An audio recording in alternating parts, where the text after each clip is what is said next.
Hello everyone, back to our channel. তোমরা সবাই কেমন আছো? আশা করি খুব ভালো আছো। আমিও খুব ভালো আছি। তো আমি রিঙ্কি, আমার একটা মিনি ব্লগে তোমাদেরকে অনেক অনেক ওয়েলকাম।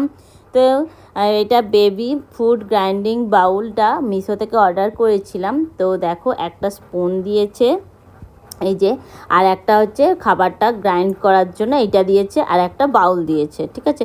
তো এখন হচ্ছে সোনাইয়ের 9 মাস চলছে, তো তার জন্য ওকে আমি আর মিক্সিতে ব্লেন্ড করে খাবার খাওয়াবো না।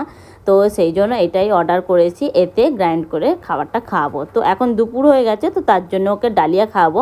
তো ওই বাউলটা পুরো পরিষ্কার করে ধুয়ে ওতে আমি ডালিয়াটা নিয়ে গ্রাইন্ড করে নিয়েছি, গ্রাইন্ড করে নিয়ে চলে এসেছি। ওকে এখন খাওয়াবো। দেখো এবারে খাওয়ার জন্য কত ফ্যাচাং। তো যাই হোক, তো এই যে দেখো মুখে নিয়ে এবারে মুখটা কেমন করছে দেখতেই তো পেলে।